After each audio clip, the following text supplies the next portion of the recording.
Tu te souviens de ces petits jeux de cartes qu'on emmenait partout dans les années 80 et 90 ? À l'école, en vacances, dans la famille, ou simplement dans une chambre remplie de jouets et de posters. Pas besoin d'écran, pas besoin d'internet. Juste des cartes, quelques chiffres et l'envie de gagner.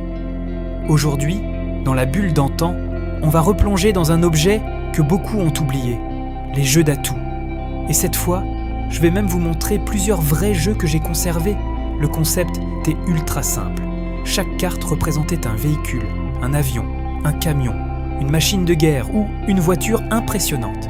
Et sur chaque carte, il y avait des statistiques. La vitesse, la puissance, le poids, la longueur, l'altitude ou encore la cylindrée.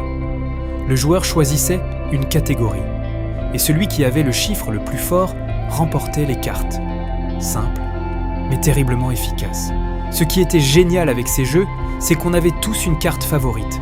La carte imbattable, celle qu'on espérait toujours tirer. Et puis il y avait aussi les illustrations, les avions futuristes, les voitures incroyables, les énormes camions américains, les tanks impressionnants. Quand on était enfant, ça faisait rêver. Et justement, j'ai encore plusieurs de ces jeux chez moi. Des jeux de différentes marques, avec différents thèmes. Alors maintenant, je vais vous les montrer.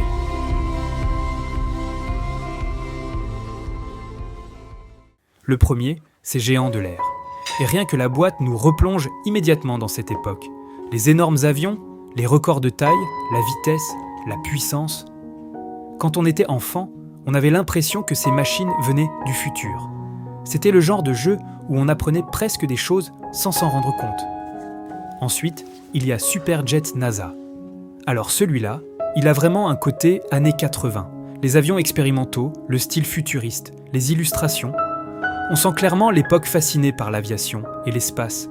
À cette époque, tout ce qui touchait à la NASA faisait rêver. Et forcément, avoir les cartes les plus rapides du paquet, c'était la classe. Celui-ci, c'est chouette carrosserie. Et là, on retrouve complètement le délire des voitures anciennes et des carrosseries incroyables. Les formes, les chromes, les designs. Aujourd'hui encore, certaines voitures de ces cartes ont un charme incroyable. Et honnêtement, les illustrations sur ce genre de jeu avaient souvent beaucoup de style. Ensuite, on passe à quelque chose de plus massif avec Trucks de Ducal, les énormes camions américains, les moteurs gigantesques, les poids monstrueux. Quand on était petit, ce genre de véhicule impressionnait énormément. Et dans les jeux d'atouts, les camions avaient souvent des statistiques énormes. Et enfin, le dernier, Panzer. Clairement un thème plus machine de guerre. Et là encore, on retrouve tout ce qui faisait le succès des jeux d'atouts, des chiffres énormes, des véhicules impressionnants, et ce petit côté compétition entre les cartes. Même la boîte et le style graphique respirent les années 80. Ce qui est fou avec ces jeux d'atouts, c'est qu'ils semblent très simples aujourd'hui. Mais à l'époque, ils pouvaient nous occuper pendant des heures, quelques cartes, des chiffres et beaucoup d'imagination. Et finalement, c'est peut-être aussi ça, la nostalgie des années 80 et 90. Des objets simples, mais des souvenirs énormes. Et toi, est-ce que tu avais des jeux d'atouts ? Tu te souviens desquels ?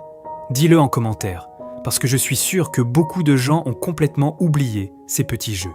C'était la bulle d'antan, et on se retrouve très bientôt pour rouvrir ensemble une autre capsule nostalgique des années 80 et 90.